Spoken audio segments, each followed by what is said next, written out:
حميدا مجيدا اللهم بارك على محمد وعلى آل محمد كما باركت على إبراهيم وعلى آل إبراهيم إنك حميد مجيد. قال الله تبارك وتعالى يؤتي الحكمة من يشاء ومن يؤت الحكمة فقد أوتي خيرا كثيرا وقال رسول الله صلى الله عليه وسلم من يرد الله به خيرا يفقهه في الدين. مختصر سی بات کرنے کی کوشش کرنی ہے اور اللہ رب العزت سے دعا ہے کہ اللہ تعالیٰ حق کہنے کی، سمجھنے کی، عمل کرنے کی ہم سب کو توفیق عطا فرمائے۔ میں نے قرآن کریم کی آیت کا ایک حصہ پڑھا ہے جس میں اللہ رب العزت یہ فرما رہے ہیں کہ جسے اللہ چاہتا ہے اسے حکمت اور دانائی کے لیے توفیق عطا فرماتا ہے، اسے حکمت دے دیتا ہے، اور جس کسی کو حکمت نصیب ہو جاتی ہے اسے بہت زیادہ بھلائی اور فائدہ مل جاتا ہے۔ اور نبی کریم صلی اللہ علیہ وآلہ وسلم نے ارشاد فرمایا من یرید اللہ بہ خیرا یفقہہ فی الدین، اللہ تعالیٰ جس کسی کے ساتھ بھلائی کا ارادہ فرماتا ہے، اللہ جس کا فائدہ کرنا چاہتا ہے اسے اللہ تعالیٰ دین کی سمجھ عطا فرما دیتا ہے۔ بس اسی آیت اور اسی حدیث کے حوالے سے دو چار باتیں عرض کرنی ہیں۔ امید ہے کہ خواتین بھی اور حضرات بھی اپنی قیمتی توجہ اس میں شامل فرمائیں گے تاکہ اللہ تعالیٰ کا ہم سب پہ فضل ہو جائے۔ دیکھیے، ہم نے ایک آیت اور ایک حدیث کا ترجمہ ابھی سنا۔ اللہ تعالیٰ جس کے ساتھ بھلائی کا ارادہ کرتا ہے اسے دین کی سمجھ عطا فرماتا ہے، یہ حدیث ہے۔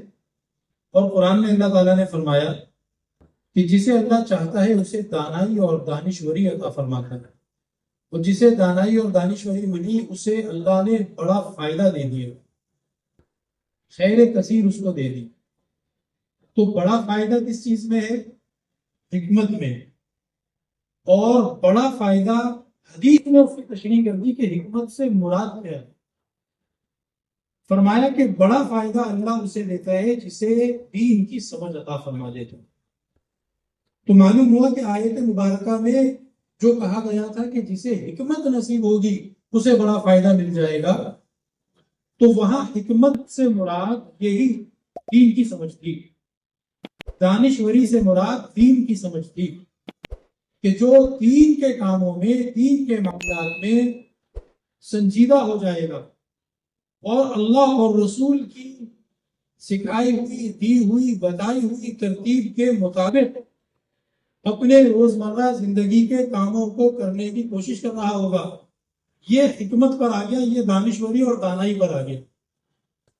بھلے اسے فلسفیانہ اور دانش مندانہ لیکچرز نہ بھی دینے آتے ہیں، اگر اسے دین کی فکر ہو گئی ہے، دین کی سمجھ آ گئی ہے کہ یہ میرے لیے زیادہ اہم ہے، تو بس اسے خیر کثیر مل گئی، اسے بڑا فائدہ مل گیا۔ آج پوری انسانیت کی دوڑ وہ اسی پر ہے کہ کس طرح ہم زیادہ سے زیادہ پروفٹ جنریٹ کرنے والے بن جائیں، ہم کس طرح زیادہ سے زیادہ فائدے میں رہ جائیں، اور کس طرح ہم زیادہ سے زیادہ نقصان سے بچ جائیں۔ سب کی یہی دوڑ ہے۔ تو اللہ رب العزت قرآن کریم میں ایک اور جگہ ارشاد فرماتے ہیں، اعوذ باللہ من الشیطان الرجیم، ان الذین یتلون کتاب اللہ واقاموا الصلاۃ وانفقوا مما رزقناہم سرا وعلانیہ یرجون تجارۃ لن تبور۔ اللہ رب العزت فرما رہے ہیں کہ ایسا بزنس، ایسا کاروبار، ایسا لائف سٹائل کہ جس میں نقصان بالکل نہ ہو، گھاٹا بالکل نہ ہو، خسارہ ہو ہی نہ جس میں، وہ کیا ہے؟ اللہ رب العزت فرماتے ہیں کہ ایک تو یہ کہ اللہ کی کتاب کی تلاوت کرنے والے ہیں، اور یقیناً تلاوت کا مفہوم قرآن کریم کے لفظوں کو پڑھنے سے شروع ہوتا ہے، اس پر ایمان لا کر اسے پڑھنے سے تلاوت کا مفہوم شروع ہوتا ہے، لیکن تلاوت کا مفہوم مکمل تب ہوتا ہے جب آپ قرآن کریم کی لائی ہوئی شریعت کو اور دین کو سمجھتے اور سیکھتے ہیں، جسے عالم کورس کہا جاتا ہے، جسے دین کے ایڈوانس اسٹڈیز میں کوشش کرنا اور لگنا کہا جاتا ہے. تو یتلون کتاب اللہ. اب ہمارے اللہ کے فضل سے اس محفل میں چھوٹے چھوٹے بچے بھی موجود ہیں. اب یتلون کتاب اللہ کے لیے ان کا جو لیول ہوگا وہ قرآن کریم کے الفاظ کو یاد کرنے کا ہوگا. ہم انہیں بتائیں گے کہ بیٹا یہ اللہ کی کتاب ہے، یہ اللہ کے الفاظ ہیں، یہ اللہ کا پیغام ہے، اس پر یہ یقین رکھنا اور ایمان رکھنا اور اس کے بعد اسے یاد کرنا. اور اسی طریقے پہ بڑی عمر کے کئی افراد قرآن پاک یاد کرتے ہیں، اللہ ہمیں بھی ان میں سے بنائے.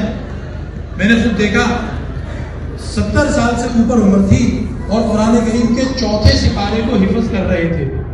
اگر مجھے صحیح یاد ہے تو سورہ جو قمر ہے، سورۃ القمر، چوتھے سے آخر سے چوتھے سپارے میں، اس میں ان بزرگ کا سبق تھا. تو وہ 70 سال سے اوپر ان کی عمر تھی.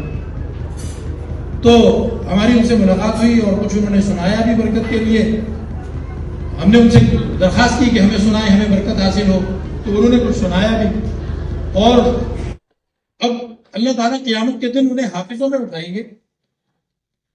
تو قرآن کریم یاد کرنا، پھر قرآن کریم کو سمجھنا.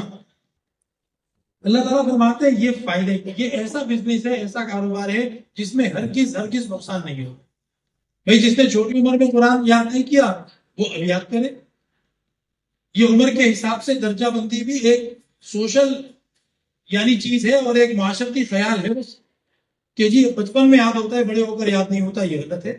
سارے صحابہ کرام نے بڑی عمر میں ہی یعنی قرآن کریم سے سامنا ہوا اور یاد کیا. اس میں بعد میں بہت کم، مدینے میں تشریف لے جانے کے بعد تقریباً پھر وہ صحابہ کرام، وہ نئی نسل جو اگلی تھی، جو نبی پاک علیہ السلام کے سامنے بچے تھے، انہوں نے بھی یاد کرنا سننے شروع کیا. تو اس لیے ان الذین یتلون کتاب اللہ، فائدے والا بزنس جس میں نقصان ہرگز نہیں ہوگا. اس بزنس کا ایک شعبہ اور ایک اس کی لائن تو یہ ہے کہ قرآن کریم کی تلاوت کو کیا جائے، اس کے الفاظ کے معانی کو سیکھا جائے، اس کے علوم اور مسائل کو سیکھا جائے. تو قرآن کریم کا علم حاصل کرنا ایسنشل اور انیشیل لیول سے لے کر ایڈوانس لیول تک شریعت کو سیکھنا، یہ اس بزنس کا پہلا آپ سمجھ لیں کہ حصہ ہے. اس کی یہ ایک فیلڈ ہے. اور پھر فرمایا وَأَقَامُوا الصَّلَاةَ، نماز قائم کرتے ہیں. کیا مطلب؟ شریعت کے ظاہر پر عمل کرتے ہیں. شریعت پر عمل کرنے کی سب سے سپریم لیول کی جو چیز ہے ہمارے اسلام میں وہ نماز ہے. کہ نماز یہ دین کا ستون فرمایا. اگر کسی نے نماز کو ڈھا دیا تو اس نے اپنے سارے دین کو ہی ڈیمولش کر دیا. جس نے نماز کو ضائع کیا وہ باقی سب چیزوں کو زیادہ ضائع کرنے والا ہوگا. تو کیا مطلب ہوا اقام الصلاۃ کا؟ کہ جس نے شریعت پر اپنے جسم و جان کے ذریعے کرنے کے کام ہیں ان کاموں کو کرتے اور نبھاتے ہیں. یہ اس بزنس کی دوسری فیلڈ ہے.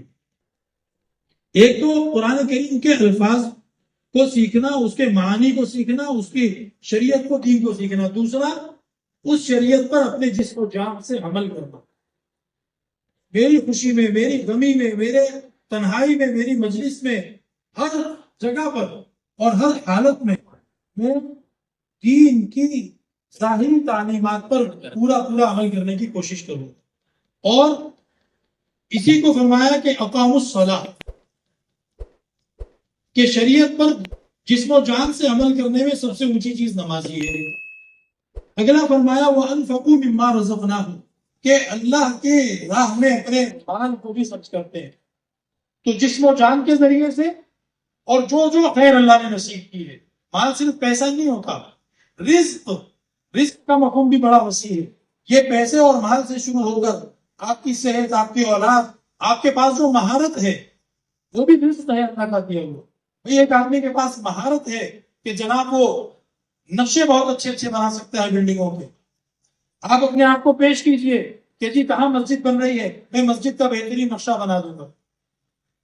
اور ایک آدمی کے اندر فلاں مہارت ہے، ایک آدمی میں فلاں، یہ سب رزق ہے، اللہ تعالیٰ کی دی ہوئی نعمتیں ہیں. یہ سب آپ کو اللہ تعالیٰ نے باصلاحیت اولاد عطا فرمائی ہے، آپ کے بھتیجے بھانجے باصلاحیت ہیں، وہ اللہ کی نعمت اور رزق ہے، آپ اسے اللہ کی راہ میں لگائیے، آپ انہیں اللہ کے دین کے علم کے لیے متوجہ کیجیے۔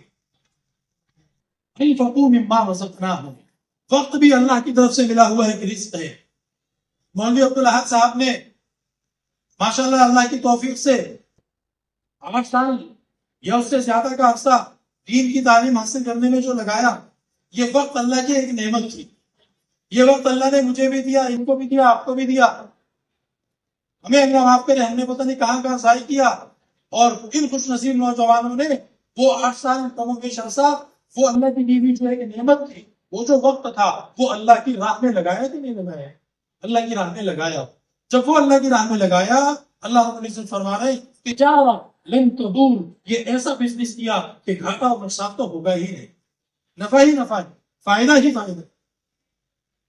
تو انفقوا مما رزقناہم، جو رزق روزی اللہ نے عطا فرمائی ہے، اس رزق میں سے اللہ کی راہ میں خرچ کرنے کا میرا اور آپ کا عزم ہو۔ بلکہ ہم نے اہل خیر کو دیکھا اور سنا کہ وہ اللہ سے مزید بھی جب کوئی چیز مانگتے ہیں، اللہ سے مزید بھی جب کوئی نعمت مانگتے ہیں، تو اس دعا میں بھی یہ شامل کر لیتے ہیں کہ یا اللہ ہمیں فلاں نعمت عطا فرما، اور اس نعمت کو اپنی رضا والے کاموں میں خرچ کرنے کی توفیق بھی عطا فرما۔ تو بھائی جو نعمتیں ہمارے پاس ہیں وہ سب رزق ہے، ہماری اولاد ہے، ہماری صحت ہے، ہمارا وقت ہے، ہمارا مال ہے، یہ سب اللہ کی طرف سے ملی ہوئی یہ روزی اور رزق ہے۔ اس رزق کو اللہ کی راہ میں خرچ کرنا، یہ بہترین تجارت اور بزنس ہے جس میں گھاٹا اور نقصان ہرگز نہیں ہوگا۔ اللہ سے سچا کوئی اور کلام ہو نہیں سکتا۔ تو اللہ رب العزت فرما رہے ہیں تجارتاً لن تبور، یہ وہ تجارت ہے ہرگز اس میں گھاٹا نہیں ہوگا۔ انفقوا مما رزقناہم، ہمارے دیے ہوئے میں سے خرچ کرتے ہیں، سرًا، جہاں ضرورت ہوتی ہے چھپا کر کرنے کی وہاں کسی کو بتائے بنا چھپا کر اور سیکرٹلی وہاں پر وہ کرتے ہیں، اور جہاں بتانے اور دکھانے سے دوسروں کو بھی توفیق ملے گی، بتانے اور دکھانے سے دوسروں کو بھی شوق ہوگا، تو وہاں پر دکھا کر کرتے ہیں۔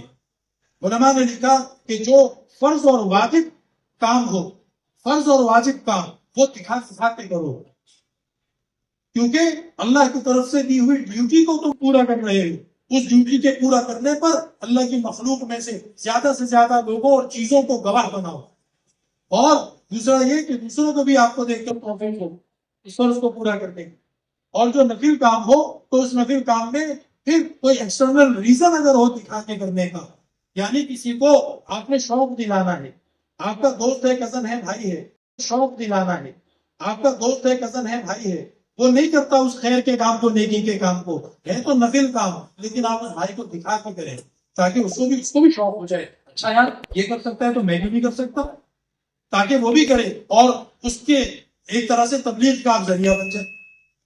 تو سرًا وعلانیہ، اللہ رب العزت نے فرمایا کہ جو لوگ یہ 3 کام کر رہے ہیں، ایک تو میرے کتاب کا علم سیکھ رہے ہیں، دوسرا اپنے جسم و جان کے ذریعے سے میرے دین پر، میرے نبی صلی اللہ علیہ وآلہ وسلم کی لائی شریعت پر عمل کر رہے ہیں، اور تیسرا میرے جو رزق جو نعمتیں نے دی ہے اس رزق اور نعمت کے اوپر وہ اس رزق اور نعمت کو اللہ کی راہ میں خرچ کر رہے ہیں۔ اللہ تعالیٰ فرماتا ہے کہ گارنٹی پلس وارنٹی، یہ ان کا بزنس کبھی بھی گھاٹے میں اور نقصان میں نہیں جائے گا۔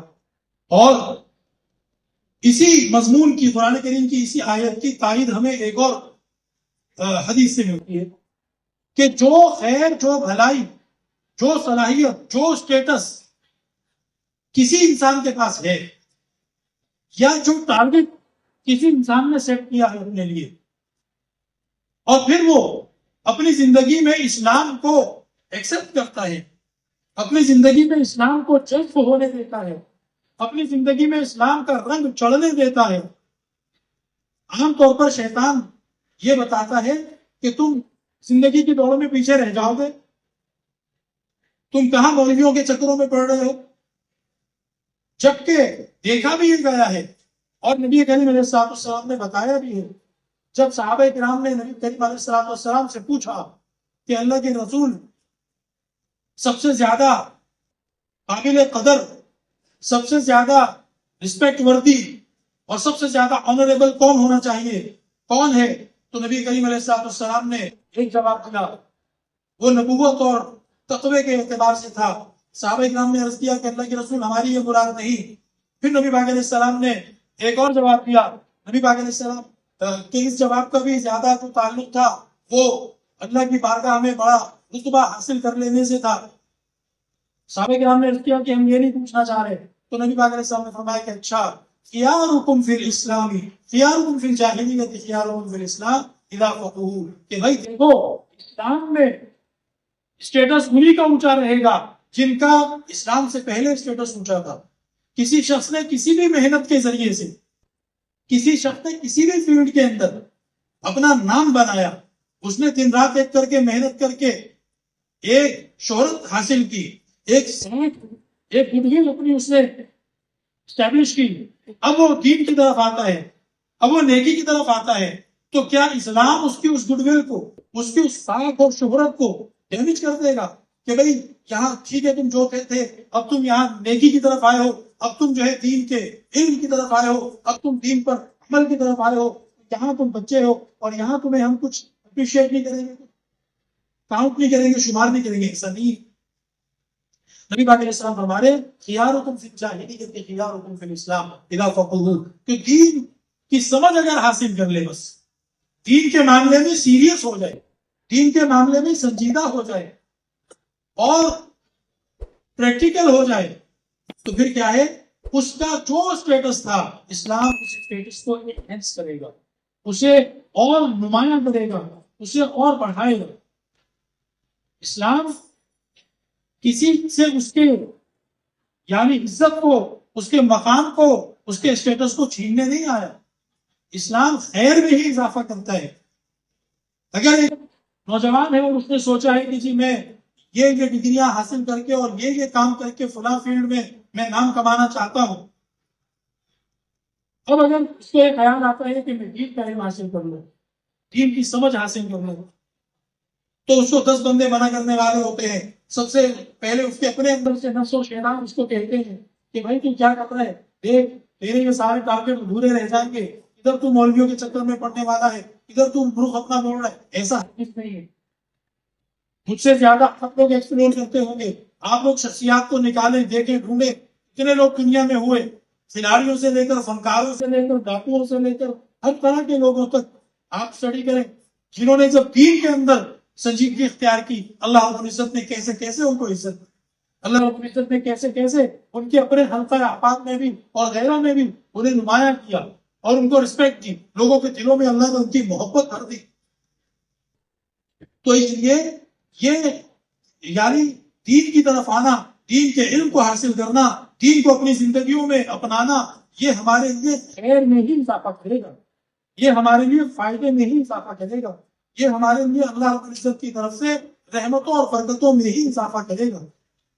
اور بھئی دین کا علم حاصل کرنا یہ ہر مسلمان پر اتنا فرض ہے جتنا اس کی زندگی میں واسطہ پڑتا رہے اور کام اس کو پیش آتے رہے.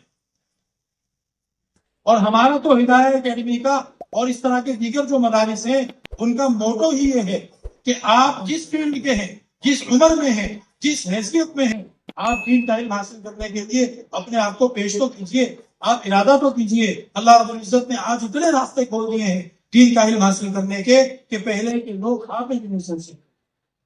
اتنے آپشن آپ کے پاس موجود. اکابرین میں سے، بزرگوں میں سے میں آپ کو ایک واقعہ سناتا ہوں. امام ابن حزم رحمۃ اللہ علیہ بہت بڑے عالم گزرے ہیں. کہتے ہیں کہ میں اپنا جو ہمارے علاقے کا اور خاندان کا طریقہ تھا اس کے حساب سے میری عمر بھی 20 سال سے اوپر ہو گئی اور دین کا بس اتنا پتا تھا کہ میں مسلمان ہوں.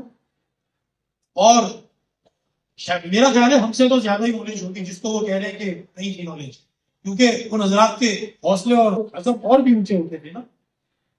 تو ہمارا تو وہی حال ہے کہ ہمارے استاد فرماتے تھے بندر کو ملی ہلدی بولا میں بنساری.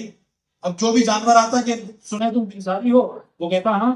اس نے کہا اچھا مجھے جو ہے فلاں جڑی بوٹی دے دو. کہا نہیں وہ نہیں ہے، بنساری کا باقی سامان ہے، تھا کچھ بھی نہیں، صرف ہلدی تھی.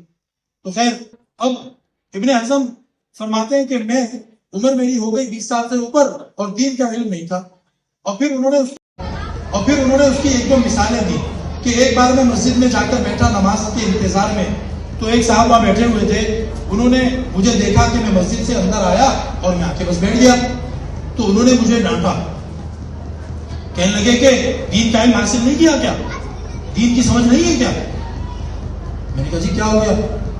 بولا بھائی مسجد میں آئے ہو، نماز میں ابھی وقت ہے، تحیت المسجد کیوں نہیں پڑھتے؟ مسجد کو سلام پیش کرنے کے 2 رکعت نماز نفل، تحیت المسجد، مسجد کی سلامی کے 2 نفل کیوں نہیں پڑھتے؟ کہا میں بڑا شرمندہ ہوا، اٹھ کے 2 رکعت نماز نفل پڑھ لی، تحیت المسجد اس طرف ذہن ہی نہیں جاتا تھا، اور وہ انہوں نے جب ڈانٹ کے کہا تو بڑا شرمندہ بھی ہوا میں، اور بڑا ذہن پہ دباؤ ہوا کہ یار یہ عجیب بات ہے، مجھے یہ بات نہیں پتا تھی۔ اچھا اب یہ بات یاد ہو گئی۔ پھر کچھ دن گزرے تو مغرب کی نماز سے کچھ وقت پہلے مسجد میں پہنچ گیا، کچھ لوگ بیٹھے ہوئے تھے، اور میں نے بڑا کانفیڈنٹلی آ کر 2 رکعت نماز نفل کی نیت باندھ لی۔ تو پھر کسی نے ڈانٹا اور کہا کہ دین کی سمجھ نہیں ہے، اتنے بڑے ہو گئے دین کا علم نہیں ہے۔ میں نے کہا جی کیا ہو گیا؟ کہا تم نے یہ کہ نماز کیسی پڑھی؟ عصر کے بعد تو نفل پڑھنا مکروہ ہے، عصر کے بعد تو نفل پڑھنا منع ہے، تمہیں یہ تک نہیں پتا؟ تو فرماتے کہ میں بہت شرمندہ ہوا، اور پھر میں نے ارادہ کیا کہ اب دین کا علم سنجیدگی سے حاصل کرنا ہے، اور پھر انہوں نے دین کا علم حاصل کیا، اور آج تقریباً اسلامی تعلیمات کے ہر مسئلے میں ان کی رائے جو ہے وہ مفتیان کرام، علماء کرام ان کی رائے کے محتاج ہیں، ان کی رائے کو پڑھ کر پھر آگے گزرتے ہیں۔ تو بھائی دین کا علم حاصل کرنا میری آپ کی ضرورت ہے، اور میں نے اور آپ نے اللہ کو یہ جواب دینا ہے۔ اور نبی کریم علیہ السلام نے ارشاد فرمایا ان اللہ تعالی یحب العبد اذا يعمل عملا او عمل عملا اتقنه، اللہ تعالیٰ اس مسلمان کو زیادہ پسند کرتے ہیں کہ جب وہ کوئی کام کرے تو پوری سمجھ اور مہارت کے ساتھ کرے۔ اب ہم قرآن پڑھنے بیٹھ رہے ہیں، قرآن پڑھنے کی مہارت ہی نہیں، ہم حج کرنے جا رہے ہیں، حج کرنے کے علم اور مسائل ہم نے سیکھے ہی نہیں، ہم فلاں نیکی کا کام کرنے جا رہے ہیں، ہمیں اس کا پتہ ہی نہیں۔ تو جس طرح ہم دنیا کے کاموں میں کسی کام کو کرنے سے پہلے اس کی ساری نو ہاؤ یعنی رکھتے ہیں اور مہارت حاصل کرتے ہیں، اس سے پوچھ اس کے بعد جا کر وہ کام کرتے ہیں، دین زیادہ حقدار ہے اس چیز کا، دین اس چیز کا زیادہ حقدار ہے۔ اور نبی کریم علیہ السلام نے ارشاد فرمایا کہ المؤمن القوی خیر احب الى الخیر واحب الى اللہ، یا فرمایا احب الى اللہ وخیر من المؤمن الضعیف۔ اللہ رب العزت کی نظر میں وہ ایمان والا جو اپنے ایمان اور دین میں مضبوط ہو وہ زیادہ پسندیدہ ہے اس ایمان والے کے مقابلے میں جو اپنے دین کے معاملات میں کمزور ہو۔ اگرچہ کافر کے مقابلے میں وہ کمزور ایمان والا بھی خیر پر ہے، لیکن اللہ رب العزت مجھے اور آپ کو یعنی اچھے لیول پر دیکھنا چاہتے ہیں، ایڈوانس لیول پہ دیکھنا چاہتے ہیں۔ نبی کریم علیہ السلام صحابہ کرام کو باہر کھڑے دیکھا تو دیکھ کر فرمایا کہ بھائی تمہیں بہت بڑے منافق کی بات بتاؤں، فلاں مارکیٹ میں چلے جاؤ، ان مارکیٹوں میں بہت اچھے کوالٹی کے جانور ملتے تھے، اور وہاں لڑائی کیے بغیر اور دوسرا قطع رحمی کیے بغیر سب سے مہنگی والی اونٹنی اور اونٹ خرید کے یعنی حاصل کر کے لے آؤ، پیسے بھی خرچ نہیں ہوں گے اور کسی رشتہ دار سے لڑائی بھی نہیں کرنی پڑے گی۔ عام طور پہ جو پراپرٹی حاصل ہوتی ہے یہ 2 طریقے ہوتے ہیں، یا تو آپ پیسے خرچ کرتے ہیں یا رشتہ داروں میں سے کسی کا حق دبا لیتے ہیں۔ تو فرمایا کہ ایسا کچھ بھی نہیں کرنا پڑے گا اور بہترین قسم کے جانور مہنگے والے مل جائیں گے۔ کون چاہتا ہے؟ صحابہ نے عرض کیا ہم سب چاہتے ہیں۔ فرمایا کہ پھر مسجد کے اندر چلے جاؤ اور دین کا جس کو علم آتا ہے وہ دوسرے کو سکھائے، جس کو قرآن آتا ہے وہ دوسرے کو سکھائے، اور جس کو نہیں آتا وہ دوسرے سے سیکھے۔ تو بس میرے بھائیو دوستوں بزرگوں، آج کی یہ جو محفل ہے ہماری، یہ مولوی عبدالحق صاحب کے اعزاز میں کہ انہوں نے ماشاءاللہ علم دین کی جو ضابطے کی پڑھائی ہوتی ہے وہ مکمل کر لی۔ اللہ رب العزت انہوں نے پڑھنا سیکھ لیا، اللہ تعالیٰ اب ان کو اور ہمیں ساری زندگی دین کا علم پڑھتے رہنے، عمل کرتے رہنے، پھیلاتے رہنے کی توفیق عطا فرمائے۔ وہ ضابطے کی پڑھائی انہوں نے پوری کر لی جسے درس نظامی کہا جاتا ہے۔ تو بھائی میرے لیے اور آپ کے لیے یہ یوم عزم ہے، میرے لیے اور آپ کے لیے یہ ارادہ اور یہ ہمت کرنے کا عہد و پیمان کا دن ہے آج، کہ میں بھی نیت کروں، آپ بھی نیت کریں کہ انشاءاللہ ہم ساری زندگی دین کا علم حاصل کرنے میں گزاریں گے، اور دین سب سے زیادہ ہمارا سیریس میٹر ہونا چاہیے ہماری لائف کا، ہماری زندگی کا۔ یہ نہ کہیں کہ جی اچھا یہ تو خوشی کا موقع ہے تو اس میں جو ہے نا قرآن اور حدیث کی یا اللہ رسول کی کیا ٹینشن لیتے ہو، یا جناب یہ تو غم کا موقع ہے، اس میں کسے پتا کہ دین کیا کہتا ہے، اس وقت تو ہوش ہی کوئی نہیں ہے. ایسا نہیں ہے بھائی، یہی خوشی غمی کے لیے اور اسی کاروبار کے لیے، اسی گھرداری کے لیے اللہ کے رسول کا دین آیا ہے. اس پر میں نے اور آپ نے عمل کرنا ہے. نبی پاک علیہ السلام نے فرمایا کہ فرصت کو مصروفیت سے پہلے غنیمت جانو. آج اگر میرے پاس کوئی 2 منٹ ہے، 10 منٹ ہے، کوئی صبح کا یا شام کا یا دوپہر کا یا رات کا کوئی ایک سلاٹ خالی ہے، تو میں اس کو غنیمت جانوں اور دین کو سیکھنے اور اس پہ عمل کرنے میں لگاؤں. کل کو ایسا نہ ہو کہ میں کہیں پھنس جاؤں اور پھر میرے پاس وقت ہی نہ بچے. فرمایا صحت کو بیماری سے پہلے غنیمت جانو. ایسا نہ ہو کہ ابھی میں ٹال مٹول کر رہا ہوں اور پھر میری صحت اجازت ہی نہ دے کہ میں دین پر عمل کروں یا دین کا علم حاصل کروں. اللہ رب العزت مجھے اور آپ کو دین پر عمل کرنے کی توفیق عطا فرمائے، سیکھ کر اس پر عمل کرنے کی توفیق عطا فرمائے اور حکمت نصیب فرمائے، جس کو اللہ کے نبی نے اور اللہ کے قرآن نے حکمت عطا فرمایا، یعنی دین کی سمجھ. اللہ مجھے اور آپ کو وہ عطا فرمائے. وآخر دعوانا ان الحمد للہ رب العالمین.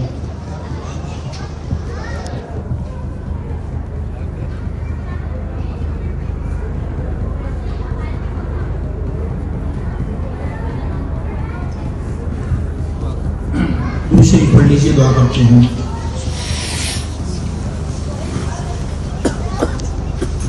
الحمدللہ رب العالمین.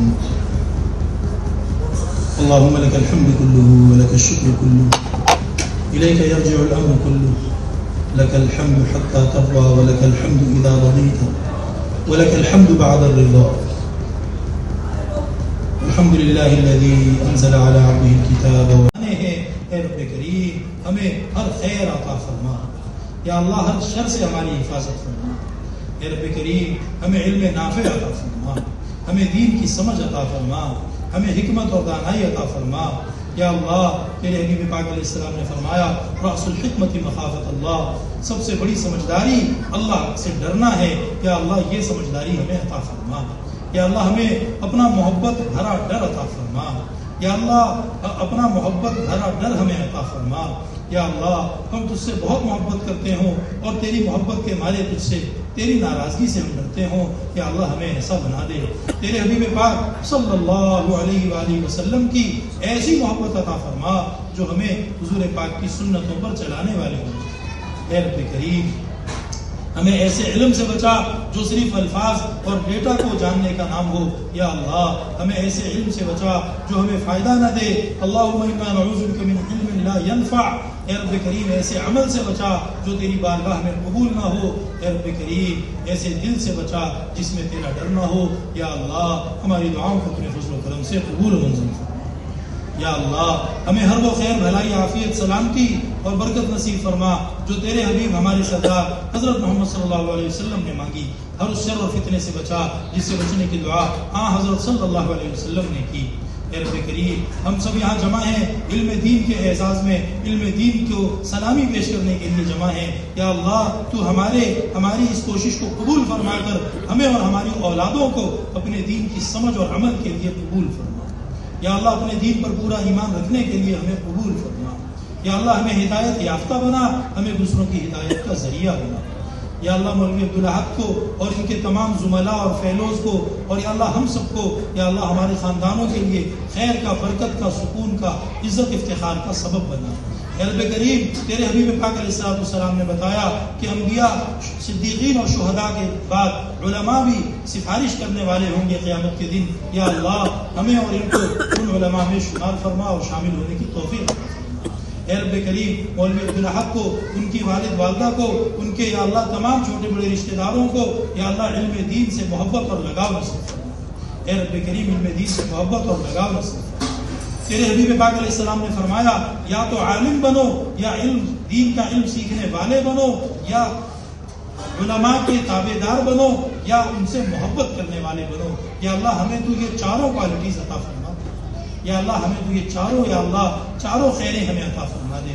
یا اللہ اس کے علاوہ پانچویں کسی راستے پر، پانچویں کسی آپشن پر ہمیں نہ جانے دے. خیر عافیت میں سلامتی میں رکھتے ہوئے یا اللہ ہمارے بارے میں یہ فیصلہ فرما.